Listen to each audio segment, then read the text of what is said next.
this time, I'd like to introduce Auburn Athletics Director, John Cohn.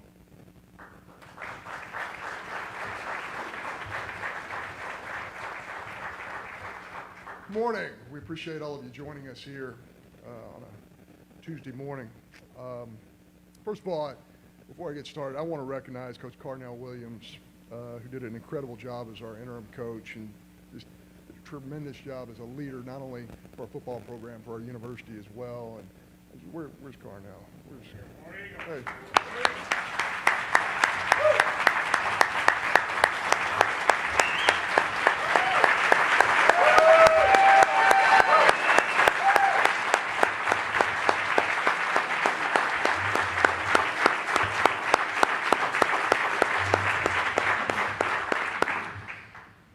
I know Coach Williams had a great meeting with Coach Freeze last night, and I'm just thrilled to say I think we're going to have two great leaders leading this football program, and so excited about that. Love to thank our football team. It's never easy with what our football team has been through this season. We know they've been through a difficult time, but my goodness, the last 4 weeks they have played very, very hard football, and we really recognize the effort that they've given. I want to recognize, I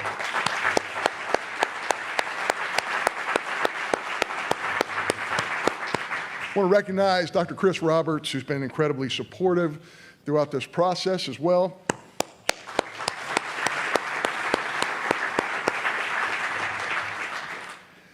And I want to get into the search just a little bit, and I'm going to get the star of the show up here very quickly, I promise. But because we wanted to do a thoughtful and thorough search, we spoke in person and electronically to industry experts, teachers, professional and college coaches, law enforcement officials, student athletes, parents of student athletes, and many others. We used a search firm and analytics firms, law firms. We spoke to many administrators at each institution that represented a part of all of our candidates' past. We were in search of opinion for sure, but more importantly, we were in search of the truth, and we found it. Hugh Freeze was at the top of our list from the beginning, and we never wavered from that.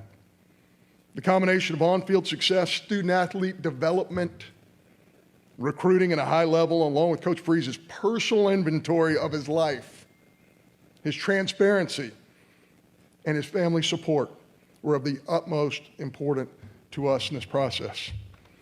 In a short time, I've become highly influenced by the Auburn Creed, and I refer to it often. As the Auburn family knows, the Creed states that we believe in hard work. Hugh Freeze was raised on a dairy farm. He knows what hard work is. He also worked his way up from the high school level to the very highest level of college football, the Southeastern Conference. Coach Freeze was completely transparent with his past transgressions. He showed remorse and had an accountability plan that he's used for the last 5+ years. Everything he disclosed to us turned out to be accurate after speaking with credible industry sources. In this way, Coach Freeze was honest and truthful, another Auburn Creed characteristic.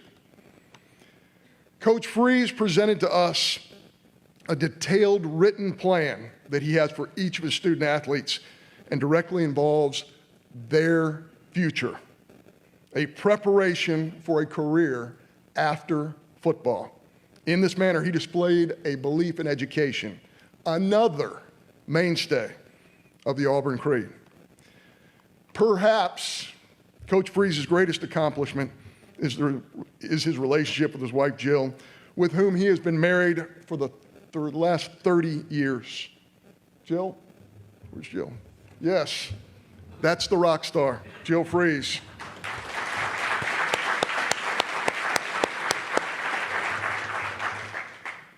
We also want to recognize and really thankful that they were here today. Reagan and her husband, Ryan, Jordan and her husband, Mark, and Madison. Welcome to you all.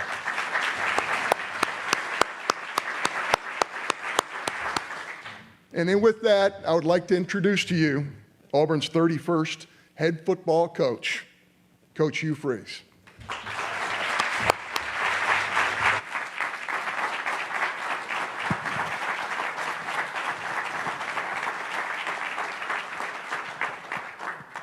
Thank you very much. Man, what an honor. War Eagle. War Eagle. And good morning. And before I start my comments, I'd also like to just take a few minutes to, I'm so glad that the schedule for me at the end of the year married up with being able to witness your final few games here. Because what I witnessed, I thought, was one of the most outstanding jobs of leadership that I've ever witnessed in college football. Being in this profession, I know how hard it is to finish seasons, even when you're doing well, even when you're bowl eligible, much less finishing a season playing with enthusiasm and passion and desire and excitement and having fun, like what I witnessed when I turned on the Auburn football games. And to me, it was a direct reflection of Cadillac and his leadership and how he led the staff. And those young men, I thought, was a brilliant job. And so it became very easy when I had my meetings with A.D. Cohen, John, and Rich, and the other guys. I'd already done my homework on people that we had in common, friends, and I knew my first priority was I have to have Cadillac along my side to help me drive the culture of Auburn football.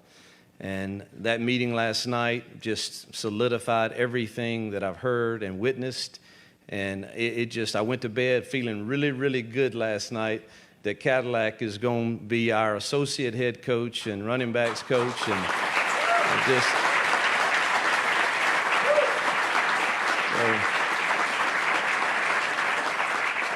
and I told him, look, you got to still do all those running up and down the sidelines because I can't do that. I need you to handle that part of it. And just thrilled that he's going to be with us and teach me so much. We're always constantly learning as leaders. And I look forward to what he's going to be able to impart to me on the knowledge of the Auburn family and just the feeling that you get here when you arrive, and he embodies it every single day, you can tell, and the passion he has for this place. And so thankful he's going to be with us. Thank you to the media for being here. Truthfully, you're part of this process, and you have to report everything you have to report, but man, we covet you being around our program. We covet you hopefully singing our praises when we start getting this thing rolling, so thank you for being here. To Liberty, I hope that they can hear this message, but working at Liberty the last 4 years for Ian McCaw was one of the greatest joys of our college career. It came at the right time for our family. It was just a beautiful experience. I didn't know if we could win when we went there. Obviously, they were transitioning from FCS, but with all of the support there and the culture we set, we were able to win a lot of big games and go to 4 straight bowl games. And to the Liberty, to Jonathan Falwell, Pastor Jonathan, and President Prevost and the Board of Trustees, and to Ian and to our team and staff there, just I owe a great debt of gratitude. To the Board of Trustees here and President Roberts and Athletic Director Mr. Cohen, Rich McGlynn, Lee Van Horn, all of you guys, getting to know you through this process. I'll say this about our new AD and my boss. This guy will measure it 100 times before he cuts it once now. He is as thorough as anyone I have ever met. And I think we are in great hands with his heart for this place, his toughness, his ability to seek wisdom. I think he's a home run hire, President Roberts, in my opinion, and he's got backbone and he's strong. And I love that he was a former coach also. But getting to know you guys was awesome. And thank you for getting to know Jill and I and our beautiful family. To my family, you are the rock stars. You are. And I'm not going to get emotional today. No, I'm not, because this is a great day. It's something we've fought like heck to get to. And I want to just say Jill is the most amazing woman that God ever created. And I have the most beautiful daughters and son-in-laws, even though I didn't like giving them away to them, and I told them that. I didn't like that, but they did all right. I like these guys. But the toughness and grit that my wife has, to be a coach's wife, number one, and then to go through some of the things we've gone through, and the toughness of my children, and the love that they have for their father is the most humbling thing that I've experienced. And man, what a strong family the Freeze Five are. That's their text strand, the Freeze Five. And this journey we've been on in the college game, how incredible has it been? And we all end up in a place together because Jordan and Mark actually live here. And now we get to all be together, and family is everything to me on this earth. And I'm just so grateful for each of you and all of your strengths and your beauty and your grace. So just honored that you are so strong with me. And in the words of Eric Church, we got another great view here that we get to dance to after wins. My parents, they're the hardest working people I've ever known. My dad's full of toughness. My mom's full of grace. And he was the kind that if you got in a pond and you had snakes all around you, and get in there and get it done. And I didn't have an option. Go get those cows. And that was that was every day of the year. And I learned hard work and toughness from him, and love and compassion from my mom. And they are here all the time. My uncle's here somewhere. He's the same back there. And he's the mayor up in a town in Tennessee. And he comes to all our games. And here's what I hear from him after every game. I tell you what I'd have done. That's what I get. So, dear friends, the Tuohys are here. They've never missed a press conference ever of any of my new jobs, and they're dear, dear friends. So I'm so blessed, and obviously we are a family of faith, and God's faithfulness is so incredibly good to us. And I don't know that I can put it in enough words of how gracious and good and faithful He has been to us. So I met with the team this morning. It was an incredible first meeting. I think that we're off to a good start. I look forward to getting with them individually, but I shared with them how we're going to turn this ship and get out of the wilderness here that we might be in a little bit. Every job I've ever taken over has had some type of struggles prior to our arrival, and we've been able to turn them fairly quick. And I look forward to that challenge here with this great staff that we're going to put together and these young men that are going to buy in. But they have to buy in to chasing a standard, and you have to set the standard, and we've got to develop that for everybody, find the leaders in the locker room that are going to adhere to that standard and lead us and be the voice in the locker room, the same voice they hear in the team room or they hear from Cadillac. We need the same voices in the locker room, and that's when you start getting something going that's going to be positive for change. But there's certain core values that I think we have to all believe in and buy into totally. And the first one is faith. And I don't mean faith in the spiritual sense like you believe, like I believe. I don't force that on anybody. It is who I am, and I'm far from perfect, but it's who I am. But faith in the essence of you have to believe in something bigger than yourself to be a great football team, or to be a great university, or to be a great family. It's really not about you. You can't run fast enough, or you're not strong enough to do it alone. So you have to have faith in someone bigger than yourself, the team, everyone around us, the staff, and we have to lay egos aside. That's the one thing I've just really respected about Cadillac in our conversations. I think both of us have been through enough where we just really, it's not about ego or pride. It's about, man, how do we get this done together? And hopefully everyone will follow that lead, and we need players to do the same. So faith. Attitude. Attitude is how we talk to ourselves.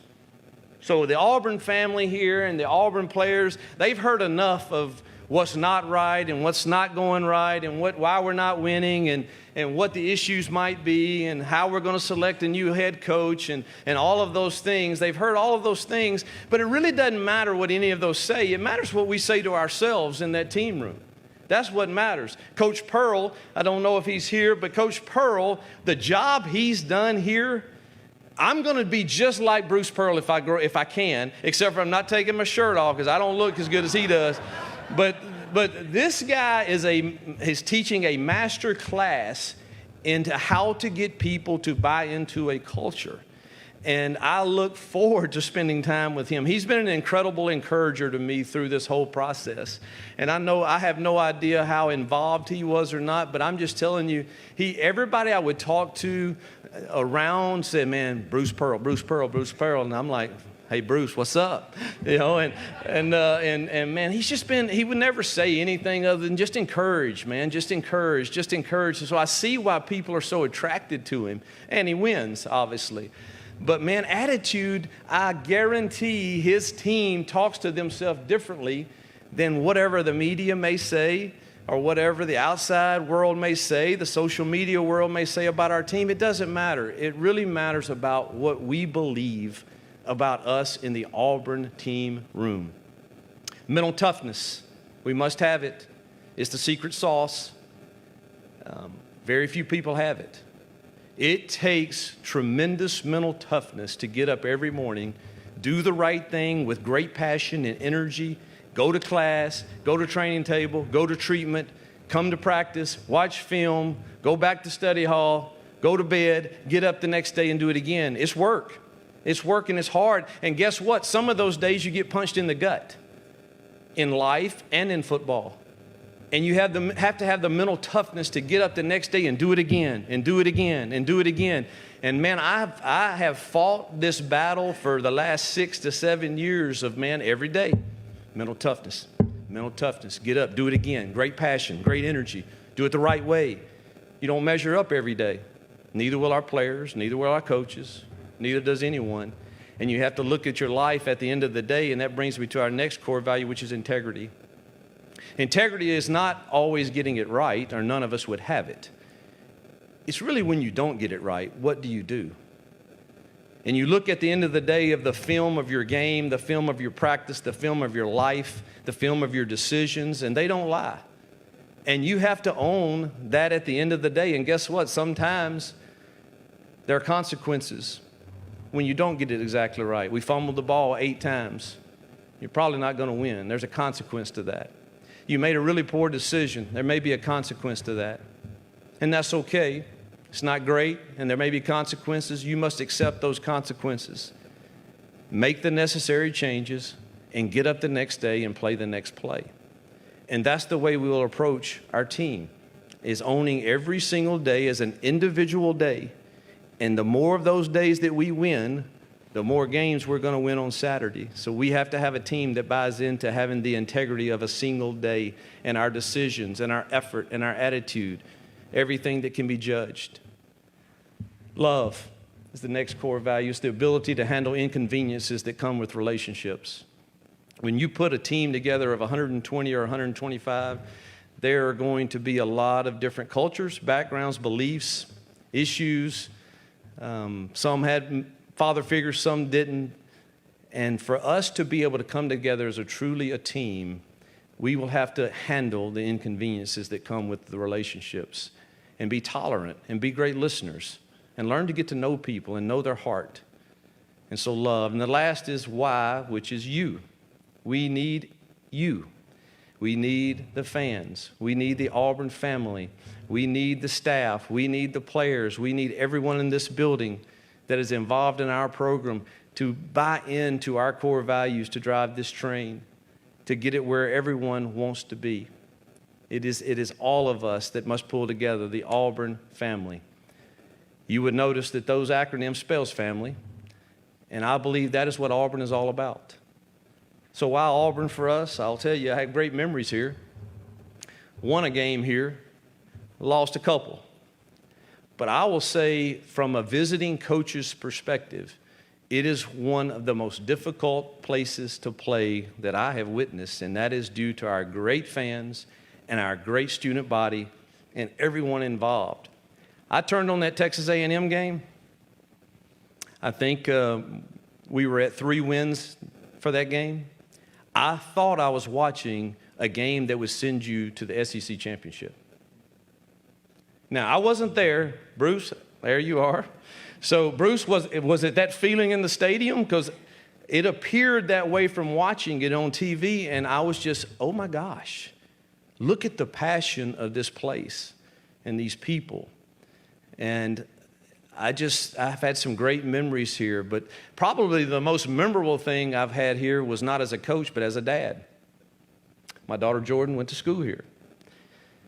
Jill was with Madison on a volleyball trip, and I had the task of moving her in. Jill said her goodbyes at the house, boo-hooing, and I'm making fun of Jill. It's really not that difficult. She's going off to a good place, good school with good friends. We knew her roommate. It's not that big of a deal. I drive over, I unload the truck, hang everything like a dad's supposed to do everything that Jordan asked me to do. Completed the project, start walking down the back stairwell of the dorm. She stops me in the middle of the stairwell and says, "Dad, can we just say goodbye right here?" I lost it. I literally could not talk to anyone for the next hour driving back. Jill was texting, and I said, "I just can't talk right now. I'm struggling." She said, I told you. And that's one of my great memories. But as I'm going back, I'm still thinking, man, that feeling that she had at Auburn, it was family to her. And it has remained that way, obviously, for them to come back here. So while Auburn, it's Pat Dye Field, it's Jordan-Hare Stadium, it's the Tiger Walk, it's the Eagle Flight, and it's Rolling Toomer's Corners, the Kick Six, it's Bow Over the Top. It's tremendous sense of community, it's pride and passion and that people hold for Auburn. It's the Auburn creed, man. I believe in work, hard work, which it will take. I believe in the spirit of being unafraid. I don't fear much in life, and I don't think our team will either. I believe in the people. It's the Auburn family. This place is special, and there's no other place that I want to be. I believe in Auburn and love it. War Eagle.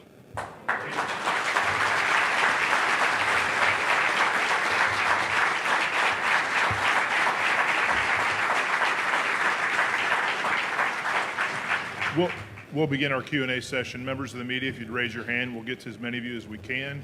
We'll pass microphones. Please identify your outlet as well as your name, and pass the mic on once you've asked your question. First one, front row, Jason.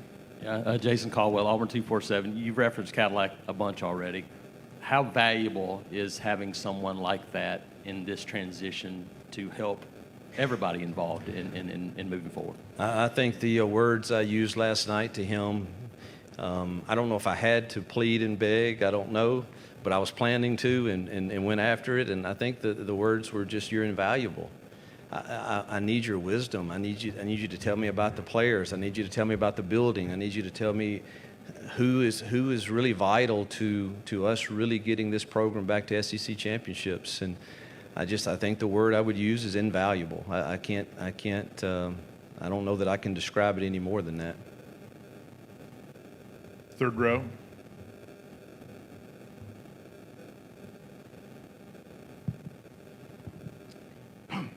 Brian Stoltz, Auburn Rivals. Back in 2018, I think, you told a reporter who I think kind of beats you on the golf course sometimes about rewriting your own story, rewriting your own ending. What's it like to feel that you had that chance now? You know, Jill and I laid there last night when I got back to the place we're staying, and it's humbling. You want to be careful not to sound like I don't believe in deserving something.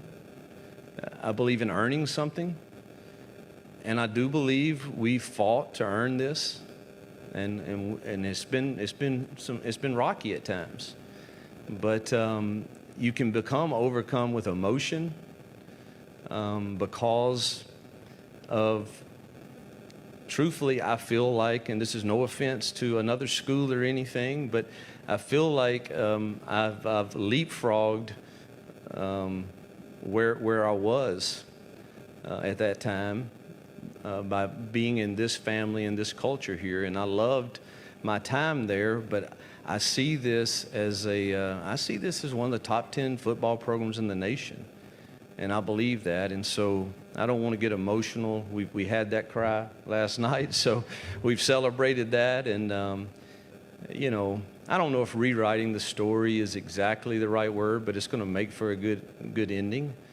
You know, we're already. I couldn't win any more in life than look over there and look at my friends and my family. I can't win any bigger than that. So I'm the most competitive dude I know, but and I want to win in football games, but I've already won in life, and that matters a lot more. Front row, far right. Mark Murphy from inside the Auburn Tigers and 24/7 Sports. You've done this before, transitions at Arkansas State, Ole Miss, and Liberty. What were the important things for you that made those things work well? And also, have you talked to Gus? All right, 2 questions. Let's take the first one. Staff has to drive the culture. I'm not near as concerned about X's and O's with most of the staff. The defensive coordinator has got to be masterful at that. But the rest of the staff, obviously, if I were to show you the number of texts I've received of big-time college coaches wanting to come to this place, it's going to be very difficult to decide. But what will be the deciding factor is putting a staff together that I think complements each other and drives the culture consistently. There is none of this, well, you know, that's a suggestion. No, it's not a suggestion. This is how we do it. And it's proven to turn programs and work everywhere we've been very, very fast. And so I think getting the culture, the buy-in from the staff to drive the culture is the biggest priority. Obviously, the first priority will always be our players. So I've got to jump in as soon as I can and try to handle both of these at the same time, and getting to know our players, watching tape, finding out where we need to plug into the roster and get in the portal or where our high school recruiting's at. And we're short on time. We've got to get going and get going fast. But those two, our players are the priority always. I have an open door policy for our players. They can come to my assistant and say, I'd love to see Coach, and I may be in the offensive film room. She knows, come get me. Because players have the priority, and my relationship with them is paramount to me. I want to win their heart, and I'm going to be dead truthful with them about where they are. They'll never have to wonder, but at the end of the day, I should be preparing them to create value for themselves for the time that they're with us, because football is going to end. And if we waste all of that time worrying about just the scoreboard and just how many touchdowns he threw or ran, and not creating value for them for life after football, boy, we've missed the boat. And so I've got to have a staff that drives that, because our players are the priority. Last question, Gus. Yes, Gus is a dear friend. He and Christy have been faithful to Jill and I for years, in particular the last 6 or 7.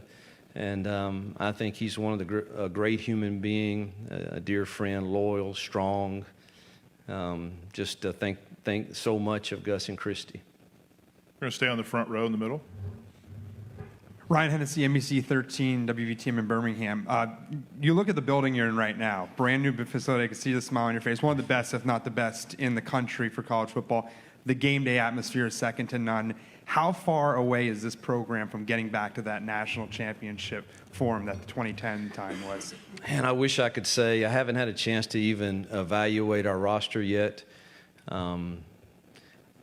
I don't think, Cadillac could probably help me with this answer, but I think we can turn it fairly fast with the new world we're in, because I believe with the commitment that's been shown by our fans, boosters, and administration to invest in things like this that matter in recruiting, and they matter in the NIL, on the Victory Fund, and all of that matters today. And it didn't 10 years ago. You didn't have that, and so the turnaround's a little different. Kids couldn't just leave a school and come to Auburn. They can now. And so I do think we've got to be careful to get the right kids that fit our culture, but at the same time, it's much easier to add to your roster now than it was, when I took over at Ole Miss and they hadn't won an SEC game in 2 years. And obviously, we're going to some New Year's Sixes in year 3 and 4. So I see no reason why, with the current structure, we can't do this fairly fast. Coach, we're going to go far back. No, excuse me. To the cameras. Thank you. Jack Patterson, WRBL News 3. Coach, what lessons have you learned from your last stop at Liberty that you're going to be able to take with you here to this new endeavor here at Auburn? Well, the culture is going to be the same that we've created. I know that it works and it wins, but, I had great 5 years at Ole Miss. They were great to me. My story's well documented.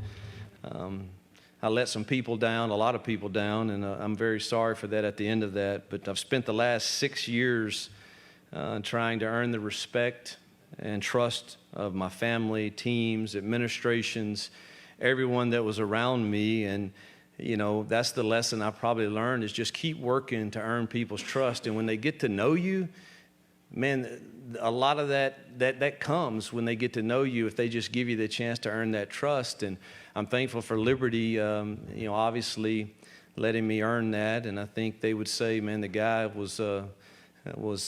he served us well, and I want to do the same at Auburn. I think probably the number one thing that the last 6 years, the last 4 years, is this idea of when your commitment to something is greater than your feelings, that's when you really get the results that you want. And there's a lot of times we operate out of our feelings as players or men or coaches or in general. And if we operated out of our true commitment, for me, it's to faith, family, and friends, and family being my Auburn family now. When we operate out of our commitment to those, usually at the end of the day, we really like our decisions. Fourth row, Bill. Raise your hand, please. Thank you. Yes, Bill Cameron, ESPN 1067. Coach, you were talking about staff. Any ideas on the staff now or timeline as to when you'd like to have them in place? I've got a list of every position and a lot of great candidates. There's some here, there's some where I just came from, and they're all around the country. I'm constantly getting texts. My agent, who I have forgot to thank, Jimmy Sexton, he's not only been a great agent, but he has been a dear friend to me through a lot of tough times. And he's just, he's been strong and faithful, and I thank him. But he's got a whole list, too, that he presents to me this morning. So, I just hadn't had a chance yet. I was so hesitant during the process to respond to media or to respond to this guy that would text me, and I'm like, oh my God, that'd be a great hire. But I just was so guarded because I wasn't real sure exactly what John was thinking or Rich was thinking. I knew I was in it, but you really couldn't tell exactly where you were. You felt kind of good every time I talked to him, and loved visiting with him, and so I was just so guarded that I really haven't turned my attention to that yet, but it will happen quickly this afternoon, hopefully, when I wind up all of the events of this morning. Going to go to the left here, third row, Joe. Hugh, JosephGoodmanAL.com. 2 questions. One, there was a time when Greg Sankey wouldn't let anyone in the SEC hire you. I'm wondering why you think you deserve a second chance. And then second question, why are second chances so important? I'm not sure that's accurate about Commissioner Sankey. I would have to. I've had a really good, honest relationship with him through all of it, and I think he's never done anything but shoot me dead straight and tell me what he thought was best, not only for the conference, but for me. And I appreciate a man that treats you like that, and thankful for all of his leadership. I think it was the right move for me. As far as second chances, man, I don't know anybody in this room that doesn't deserve a second chance. And truthfully, if everybody's life was documented as mine, it would probably be uncomfortable for a lot of people. And I don't know if deserve is the word, but I sure am thankful for grace, and that I do get to keep fighting every day for another chance.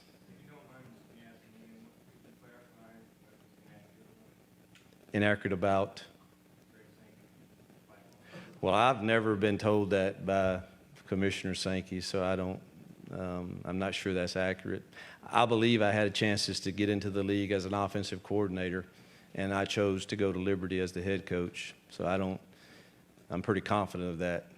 And but I thought I did seek his advice, which I value.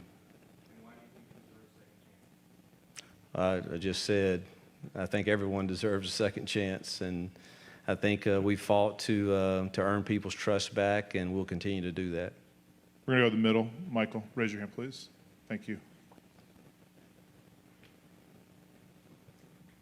Michael Giddens with the War Report.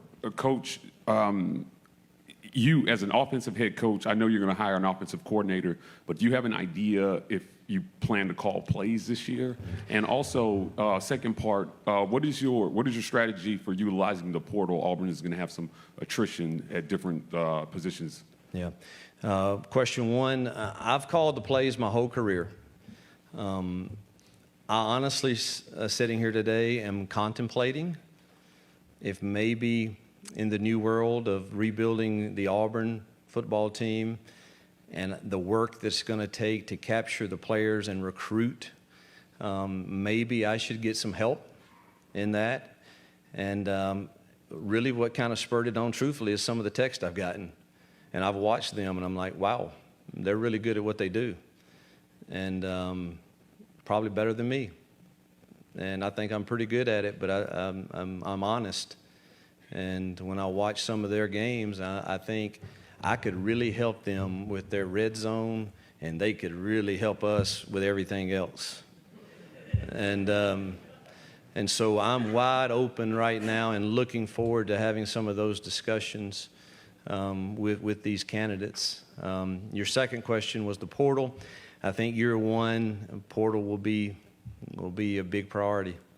And again, this is without me talking to recruiting yet to find out kind of where we are with the high school recruits. I do believe in building it with high school kids and filling in with portal. Can we do that in year one? I'm not sure yet, so I would anticipate it being heavier toward the portal. We're going to go to the right, third row, John. Morning, Coach. Morning. I'm sure you're aware there's been some backlash from fans on social media and everything about your hire based on the past. What would you say to them, and how can you win them over? You obviously won over the president and athletic director. The same thing that I've kind of said is, please give me a chance to earn your trust. Give me some time, get to know us, get to know our family, get to know the truth of our story. And I think that the ones who have done that have said, man, you know what, I kind of like this guy and I kind of like his family. And, but that's all you can ask is, man, give us a chance to earn your trust, and I think you'll like the end result. We're going to go to the second row. We're going to hit three in a row, starting with Tom. TomGraynail.com. Hugh, there was a report yesterday that as part of taking this job, you've agreed to relinquish control of your social media accounts. Is that accurate? And no, that's not accurate. Okay. I mean, how could you in this day and time? Keep it. I think there may be wisdom in it, though. Justin Hookinson, Auburn Live on 3 Sports. We've heard a lot about the pros, about you as a coach. What are some things, I guess, that you think you need to work on, or things that you've learned over the last few years that you're still learning that you can sort of develop and you think you can bring into this job? I'm really trying to be a better listener. I'm not great at that. I'm better now. The last 4 years, I've had to really make myself work at that. And I think that's what players really need today is, man, this head coach will listen to me and hear the whole story, and it helps me understand them more so that I can coach them better. And I think that's the number one thing that I'm continuing to try to develop in myself, is to be a really good listener to our young men and their families, and so that after I complete my listening and understand them better and I shoot them straight, I think they accept it. We feel like we're in a relationship. It's not that, dude, just stay eligible, stay out of trouble, and make that scoreboard work out for me so that we can get everything that all the Auburn family wants and they can sing our praises. That's all great. We want that. But I think we really win their heart when we are in relationship with them. And that's why I'm considering even backing off some in the offense, just so that I don't miss that. New bias. New bias, WillbornL.com. Hugh, good to meet you today. Hope you're doing well. Good to meet you. I can't find you. I'm right here. Okay. All right. Pleasure. Yeah. I'd ask you how you're doing, but it seems like you're in a good mood. But from there, talk to me about Robbie Ashford and how he might compare to Malik Willis. That's a question a lot of people want to know. So we've had great success with our Liberty transfer. Our Auburn transfers at Liberty. Obviously, Malik Willis comes there and becomes a draft pick at quarterback, and we had Jay Hardy and Dre, D linemen that came from there, and they were incredibly good for us this year. And so when I watched Robbie's last game, I think I told John, all right, he's got me intrigued now. You know, I knew he could run around, and obviously that's a very positive, but I saw him make some throws in that game. There's one in particular in the right corner of the end zone that was a really, really, really difficult pass, and it was beautifully done. I do think I have a gift to help develop quarterbacks. I think if you look at everywhere we've been, we've had pretty good success with that. And very anxious to get to work with not only him, he's a tremendous athlete, but I think there's other good players in that room too. But I was impressed with how I thought he improved. Coach, Jake Stansel, WBRC in Birmingham. Of course, we know you've beaten Alabama while at Ole Miss. How much are you looking forward to matching up against Nick Saban in the Iron Bowl? Well, you don't take this job if you're not built to want that. And I welcome that. I want it. I want to be in that arena. I want, I really, really, really enjoy that type of game. And I have a great respect for Nick, and he and Miss Terry have been really good friends to us too. But I hope they're a little nervous today. Coach, we're going to take two more. Third row and then front row. Jeff.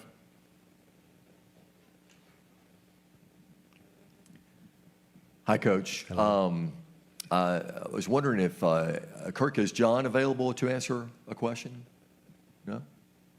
He will not today. Sure, that's but if okay. you can identify your name and No, affiliation. Jeff Thank Spiegel, you. ABC 3340 in Birmingham, Coach.